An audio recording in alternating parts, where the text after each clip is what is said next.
Now, I have to watch here, or I'll get too much time took up. Let's get to the second verse, or that'd be the 9th verse. All right. Now the persecution.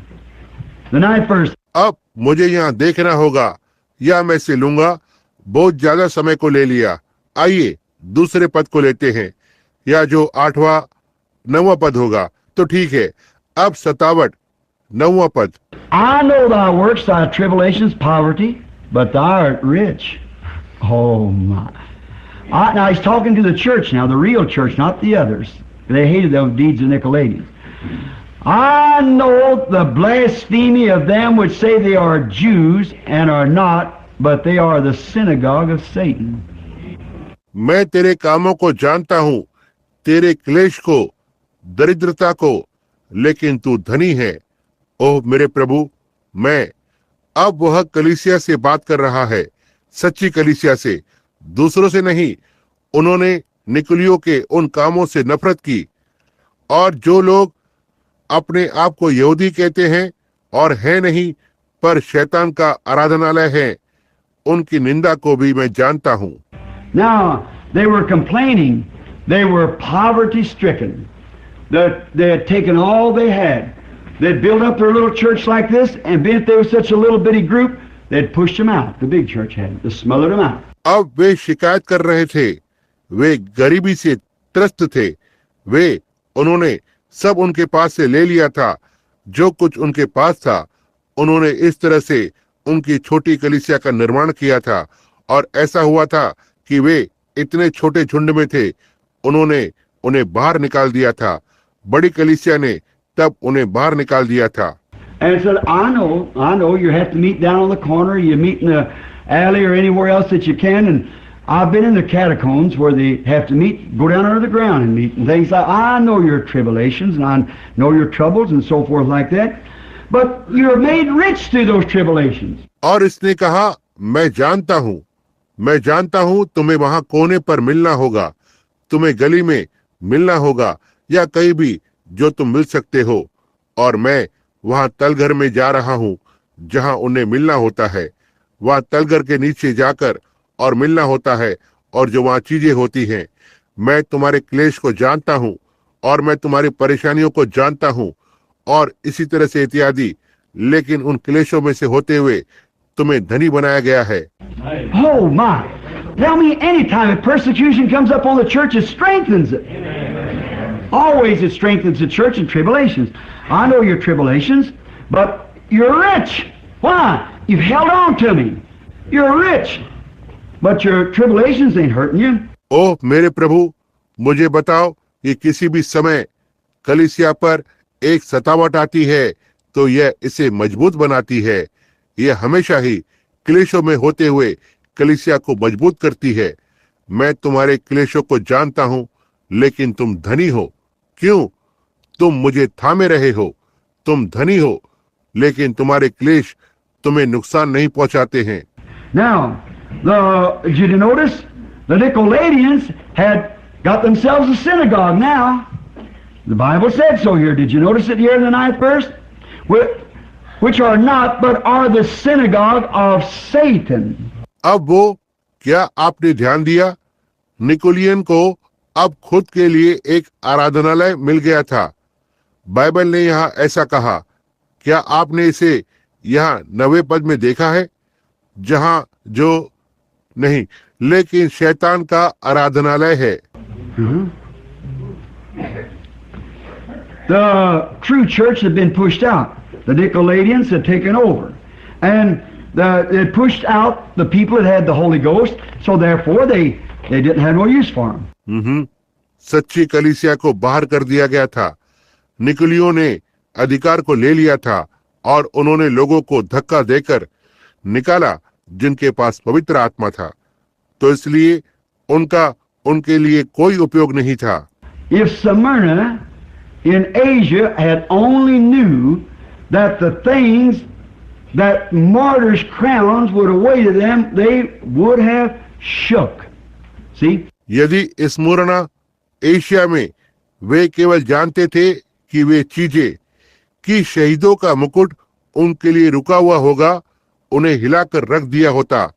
देखा? Now, in other words, when this prophecy was written and was set down, and the church got a hold of it, and they seemed they was the ones going to wear the martyr's crown, it scared them to death. They just look at any time for it. Didn't come in their age. अब दूसरे शब्दों में, क्या जब यह भविष्यवाणी लिखी गई थी और इसे आगे भेजा और कलीसिया ने इसे थामे रखा और उन्होंने देखा कि वे लोग हैं जिन्हें शहीदों का मुकुट पहनाया जाएगा, क्योंकि वे होंगे, क्यों इसने उन्हें मौत से डरा दिया है। वे इसके लिए हर समय प्रतीक्षा कर रहे थे। उनके युग में नहीं आया था। Then maybe some of them said, well, you know, I tell you, that prophet was wrong. John was wrong. Because it didn't happen to us here in Smyrna. Why, it was to be hundreds of years later. See, but when God speaks anything, it has to come to pass. तो हो सकता है उनमें से कुछ लोगों ने कहा, ठीक है, आप जानते हैं, मैं तुम्हें बताता हूं कि नबी गलत था, यूहन्ना गलत था, वह क्योंकि यह हमारे लिए यहाँ स्मुरना में नहीं हुआ, क्योंकि यह सैकड़ों वर्ष बाद होना था, समझे। लेकिन जब परमेश्वर कुछ भी बोलता है तो इसे पूरा होना है। That's where we sink our faith, right there on God's word. God keeps every promise. Amen. No matter you might think it has to happen right here, but maybe that's not God's time for it to happen. यही है, हम अपने विश्वास को ठीक परमेश्वर के वचन पर डुबाते हैं। परमेश्वर हर एक प्रतिज्ञा को रखता है, कोई फर्क नहीं पड़ता। आप हो सकता है सोचें कि इसे यही होना है, लेकिन हो सकता है ऐसा घटित होने के लिए परमेश्वर का वो समय नहीं है।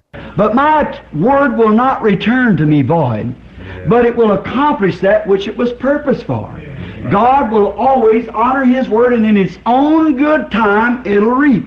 लेकिन मेरा वचन मेरे पास व्यर्थ नहीं लौटेगा, लेकिन जिस उद्देश्य के लिए ये था वो पूरा होगा।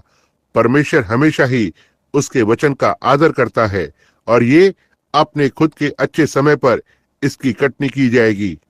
So these people wasn't the first church, but in that church was the characteristic that would come out in the Smyrna church later on.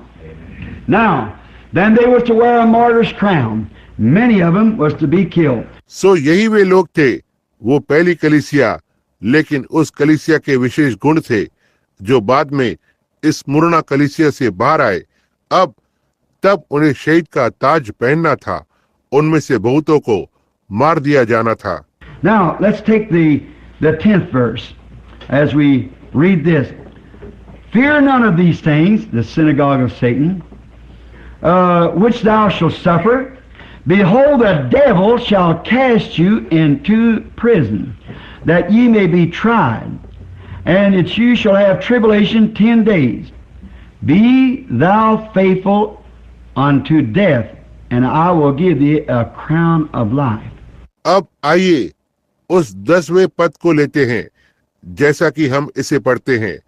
उन बातों से मत डर जो शैतान का आराधनालय है, जो दुख तुझको झेलने होंगे, क्योंकि देखो शैतान तुम में से कितनों को जेल खाने में डालने पर है, ताकि तुम परखे जाओ, और तुम्हें 10 दिन तक क्लेश उठाना होगा। प्राण देने तक विश्वासी रह, तो मैं तुझे जीवन का मुकुट दूंगा। Oh my. They were told not to fear when they were called on to die for their religion. Now, Sister Woods, wherever you are, I hope this helps you. Sister Woods was telling me the other day she couldn't hardly understand why some could be delivered and others not. ओह मेरे प्रभु, उन्हें कहा गया कि उन्हें डरने की जरूरत नहीं है जब उन्हें उनके धर्म के लिए मर जाने के लिए बुलाया गया है। अब बहन वुड, आप जहां भी हैं, मैं आशा करता हूं कि इससे आपको मदद मिलेगी। बहन वुड एक दिन मुझे बता रही थी, वह शायद इस बात को समझ नहीं पा रही थी कि क्यों कुछ ही लोगों को छुड़ाया जा सका और अन्य लोगों को नहीं। Sometimes you have to know. God told these people, now don't you fear about, because Satan's going to cast you in there, because of this Nicolaitan outfit that's coming pushing you in, because I'm going to let you die for my cause, but I'll give you a crown of life at that day. कभी कभी आपको ये जानना पड़ता है, परमेश्वर ने इन लोगों से कहा, अब तुम इस विषय में मत डरना, क्योंकि शैतान तुम्हें वहां बाहर निकालने जा रहा है, क्योंकि यह निकोलियन का संस्थान है जो आकर और इसमें दबाव को डालते हैं, क्योंकि मैं तुम्हें मेरे खातिर मरने दूंगा, लेकिन मैं तुम्हें उस दिन पर जीवन का मुकुट दूंगा। So don't, now watch. He said, did you notice, as we read this 10th verse, let me read it over again. तो नहीं, अब देखो, उसने कहा, अब यदि आप ध्यान दें, जैसा कि हम इस 10वें पद को पढ़ते हैं, मुझे इसे फिर से पढ़ने दें। Fear none of these things which thou shalt suffer. Behold, the devil shall cast some of you into prison, that you may be tried, and you shall have tribulation 10 days. But be thou faithful unto. Did you notice that's not until? Not until death, but unto death. You get it? Amen. Be thou faithful unto death.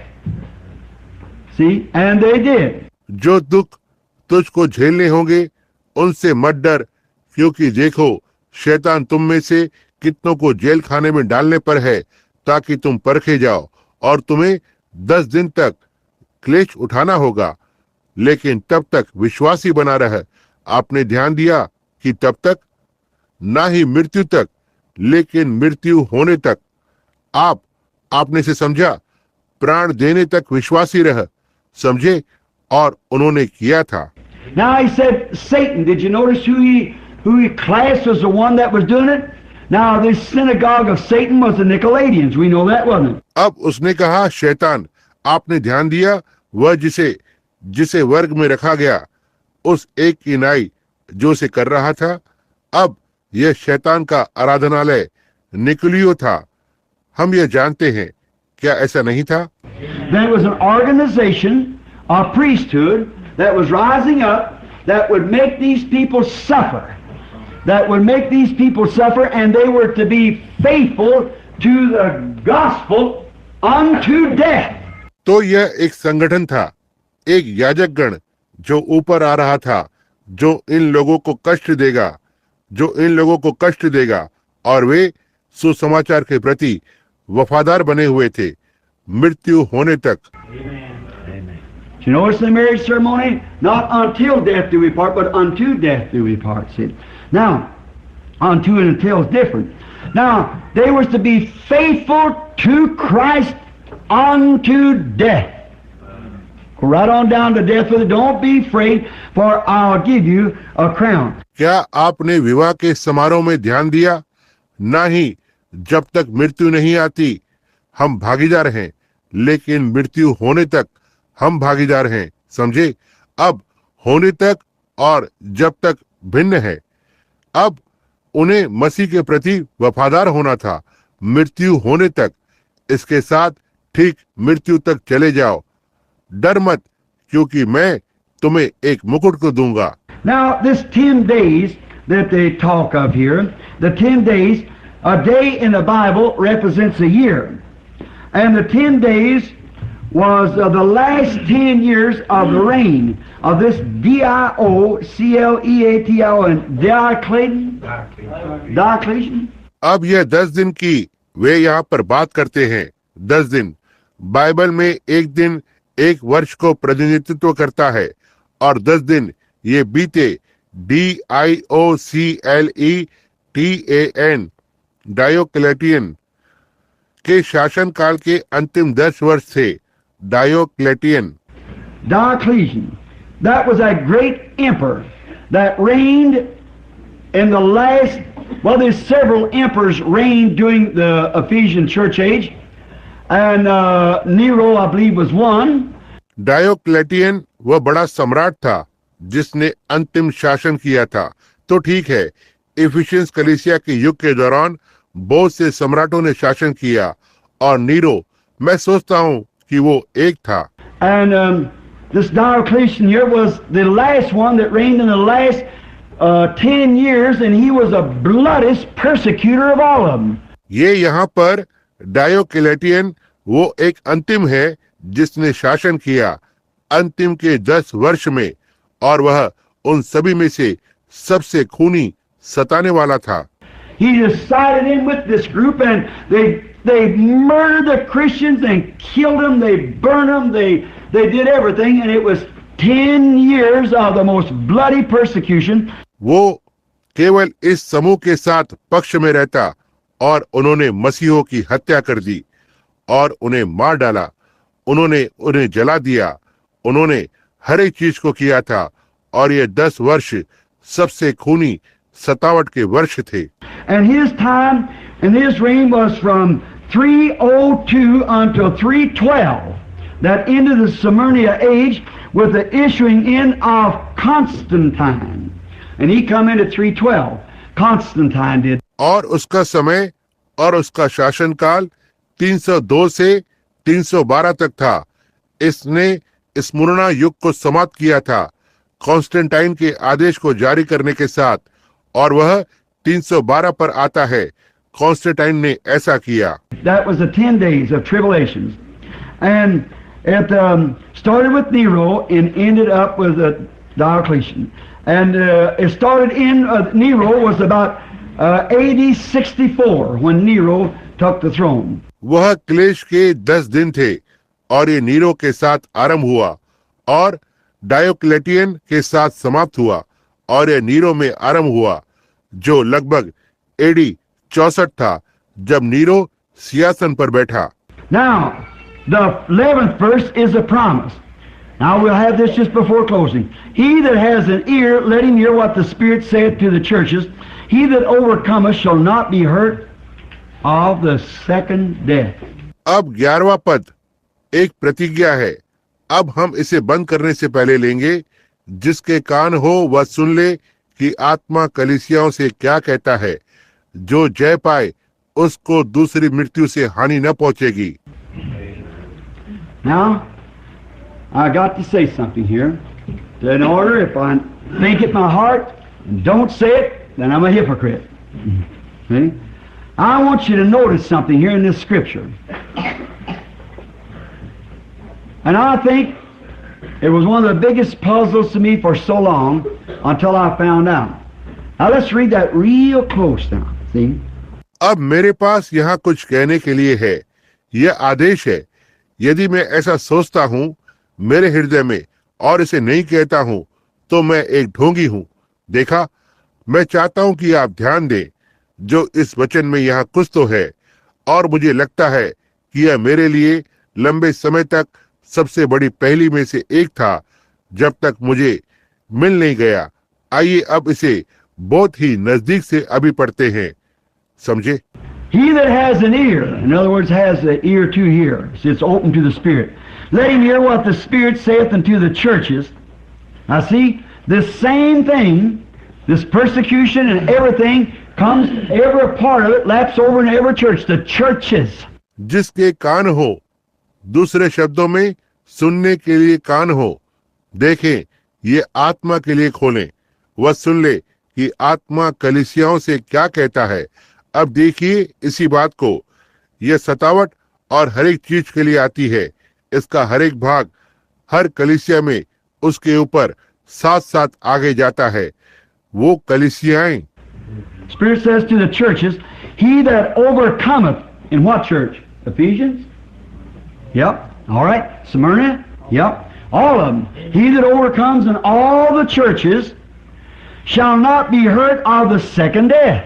आत्मा कलीसियाओं से क्या कहता है? जो जय पाए। कौन सी कलीसिया? इफिसुस की? जी हाँ। तो ठीक है।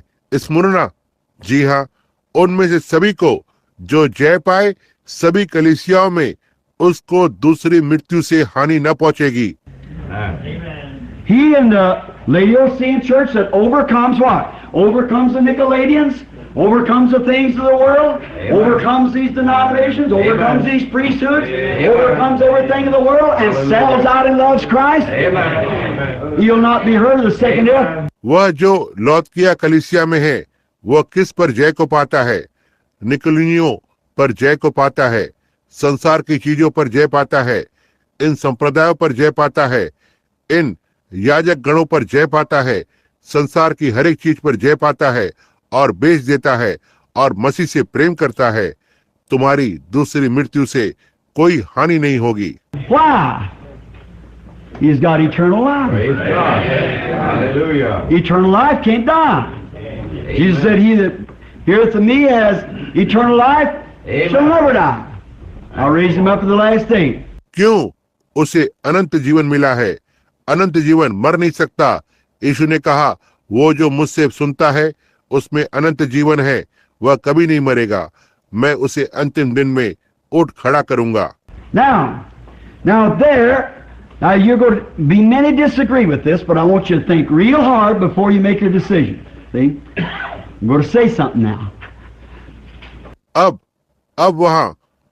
आप बहुत से लोग इसके साथ असहमत होंगे, लेकिन मैं चाहता हूं कि आप बहुत ही गहराई से सोचें। इससे पहले आप अपने निर्णय को लें। समझे? मैं अब कुछ तो कहने जा रहा हूं। That's the reason I don't believe that there is an eternal hell. There cannot be an eternal hell. Because if there ever was an eternal hell, there always was an eternal hell.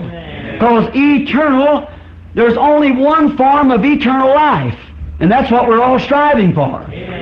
यही कारण है कि मैं विश्वास नहीं करता कि वहाँ एक अनंत नरक है। वहाँ एक अनंत नरक नहीं हो सकता है, क्योंकि यदि वहाँ कभी एक अनंत नरक था, तब हमेशा ही एक अनंत नरक होता था, क्योंकि अनंत जीवन का केवल एक रूप है और यही है जिसके लिए हम सब प्रयास कर रहे हैं। And if you're going to burn forever and for eternity, then you'll have to have eternal life burning and it'll be God burning. Amen. You can't have eternal hell. And the Bible plainly says that hell was created. And if it's created, it isn't eternal. और आप हमेशा के लिए जलेंगे और अनंत काल के लिए, तब तो आपके पास अनंत जीवन का जलना होगा। और फिर तो ऐसा था, परमेश्वर का जलना होगा। आपके पास अनंत नरक नहीं हो सकता है। और बाइबल स्पष्ट रूप से कहता है कि नरक की सृष्टि की गई थी, और यदि इसकी सृष्टि की गई है तो यह अनंत नहीं है। Anything that's eternal never was created. It always was. It's eternal. And the Bible says that hell was created for the devil and his angels. Hell was created. It isn't eternal. And I do not believe that a person will be eternally punished. जो कुछ भी अनंत है कभी भी सृष्टि नहीं की गई, यह हमेशा से था, यह अनंत है। और बाइबल यह कहता है, नरक को शैतान और उसके दूतों के लिए सृष्टि किया गया था। नरक की सृष्टि की गई थी, यह अनंत नहीं है। और मैं विश्वास नहीं करता कि एक व्यक्ति को अनंत काल के लिए दंडित किया जाएगा। I believe that the Bible plainly states here that he that overcometh shall not be hurt by the second death. Now death, the word death comes from is separation. मैं यह विश्वास करता हूँ कि बाइबल स्पष्ट रूप से यह बताता है कि वह जो जय पाता है उसकी दूसरी मृत्यु से हानि नहीं होगी। अब मृत्यु यह शब्द अलगाव से आता है। Now, when we are separated from God in sin, we're already dead. The Bible said so. We're alienated from God. We're cut off. We're dead in sin and trespasses. We're alien to God, into His commonwealth. And then, when we receive God and have eternal life, we are His children and a part of Him. अब जब हम परमेश्वर से अलग हो जाते हैं, पाप में हम मर चुके होते हैं। बाइबल ऐसा कहता है, हम परमेश्वर से अलग हो गए हैं, हम वंचित हो गए हैं, हम पाप और अपराधों में मर चुके हैं। हम परमेश्वर के लिए और उसके गणराज्य के लिए एक परदेसी हैं। और फिर जब हम परमेश्वर को पा लेते हैं और हमारे पास अनंत जीवन होता है, हम उसकी संतान और उसका एक भाग होते हैं। My little boy there, Joseph, is part of me. No matter what he'd ever do, he might not have, if I was a great rich man and had a lot of inheritance, he might even inherit anything, but still he's a son. Amen. He's part of me. Sure. He's part of me. वह मेरा छोटा बेटा Joseph मेरा एक भाग है। इससे कोई फर्क नहीं पड़ता कि वह जो भी करे वह मैं हो सकता है वो नहीं। यदि मैं एक बड़ा धनवान व्यक्ति होता था तो मेरे पास बहुत सी विरासत होती थी। वह हो सकता है वह यहाँ तक हर किसी चीज का उत्तराधिकारी होता है, लेकिन अब भी वो एक पुत्र है, वह मेरा भाग है। यकीनन वह मेरा भाग है। Now, I can more deny him and I can deny myself because he's part of me. The blood test would show that he's mine. See? And the blood test shows whether you're God's or not. See? You're God's children and you have eternal life. But the soul that sinneth, that soul shall be separated then. Is that right? Then it will be no more. अब मैं कभी भी उसका इनकार नहीं कर सकता हूँ, तब तो मैं खुद का इनकार कर सकता हूँ, क्योंकि वह मेरा भाग है। लहू के प्रशिक्षण से पता चलता है कि वह मेरा है। देखा? और लहू के प्रशिक्षण से पता चलता है कि आप परमेश्वर के हैं या नहीं। समझे? आप परमेश्वर की संतान हो और आपके पास अनंत जीवन होता है, लेकिन जो प्राण पाप करता है वह प्राण अलग किया जाएगा। क्या यह सही है? तो यह अब और नहीं रहेगा। Now look, anything that had a beginning has an end. Because anything that had a beginning is a creation. But God was not created. He was always God. There's no place He was created, and the only way that we can ever have eternal life is to be part of that creation. अब देखिए, कुछ भी जिसकी एक शुरुआत थी उसका एक अंत है, क्योंकि कोई भी चीज जिसकी एक शुरुआत है उसकी एक सृष्टि हुई है, लेकिन परमेश्वर की सृष्टि नहीं की गई थी। वह हमेशा ही परमेश्वर था। वहां ऐसा कोई स्थान नहीं है कि उसकी सृष्टि हुई थी। वहां केवल एक ही जरिया है कि हमारे पास कभी अनंत जीवन हो सकता है। वो ये है कि हमें उस सृष्टि का भाग बनना है। Oh, if you could see it, see what the Holy Ghost does for you. It's the Holy Ghost, the Creator Himself, God the Father, in the form of a Spirit, called Holy Ghost because it's upon the body called Jesus, His Son. That He created Jesus, a body, that's the reason it had to die. महिमा, ओह, यदि हम इसे देख सकते थे। देखा कि पवित्र आत्मा आपके लिए क्या करता है। यह पवित्र आत्मा है, सृष्टिकर्ता, वो खुद परमेश्वर, वो पिता एक आत्मा के रूप में है, जिसे पवित्र आत्मा कहा जाता है, क्योंकि यह देह पर था, जिसे यीशु कहा गया, उसका पुत्र, कि उसने यीशु की सृष्टि की। यही वो कारण है इसे मरना पड़ा था। God dwelt in this human flesh and the blood cell was broken, the life in the blood cell come back. परमेश्वर ने मनुष्य के देह में वास किया और लहू की कोशिका फूट निकली और लहू की कोशिका से जीवन वापस आ गया। That's the reason that the old worshiper in the Old Testament could not go away. He went away with the same condemnation that he had when he come. But in the New Testament, said Hebrews, that the worshiper once purged has no more conscience of sin. यही वो कारण है कि वे पुराने नियम में पुराने आराधना करने वाले वे दूर नहीं जा सकते। वह उसी निंदा के साथ चला गया जो उसके पास थी जब वो आया। लेकिन नए नियम में इब्रानियों में कहा कि आराधना करने वाले एक ही बार शुद्ध हो जाते तो फिर उनका विवेक उन्हें पापी न ठहराता। Now the Old Testament, they brought a lamb, he laid it down, put his hands up on it, the worshiper, priest cut the throat, he felt the bleeding and heard the bleeding of it, and it died, and he felt his little body stiffen out, and he was dead. He knew that ought to be him, the lamb took his place. अब पुराने नियम में उन्होंने एक मेमने को लाया, उसने इसे नीचे रखा, उसके ऊपर हाथ को रखा। वो आराधना करने वाले याजक गले को काटता है, वह लहू के बहने को महसूस करता है और उसके मिमियाने को सुनता है और ये मर जाता है और वो महसूस करता है उसका छोटा सा शरीर ठोस हो चुका है और यह मर चुका होता था। वह जानता था कि ऐसा उसे होना चाहिए था। मेमने ने उसका स्थान लिया है। The priest took the blood, put it on the altar, and the smoke went up, and it was a prayer of forgiveness for the world. And that animal life could not come back upon a human and coincide with the human spirit because it's animal spirit, animal life, and human life. It couldn't do it.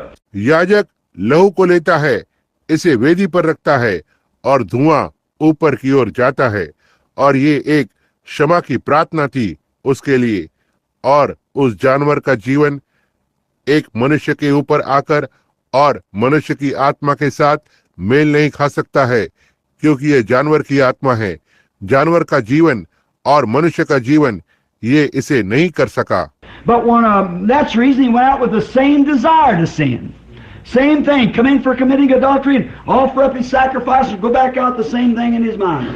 That's right. लेकिन जब एक यही वो कारण है कि वह वही पाप करने की उसी इच्छा के साथ बाहर निकल जाता है, वही चीज को करता है, वह विचार करने पर वो अंदर आता है और उसके बलिदान को भेंट करता है और उसी बात को उसके मन में लेकर वापस बाहर जाता है। यह सही बात है। But here when the worshiper, oh church of God, don't fail to get this.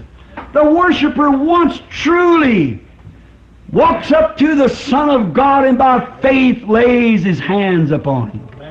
Oh my. लेकिन यहाँ जब आराधना करने वाले, ओ चर्च ऑफ गॉड, इस बात को लेने से चूकना मत। वो आराधना करने वाले एक बार सही मायने में परमेश्वर का पुत्र चलकर जाता है और विश्वास के द्वारा उस पर अपने हाथ को रखता है।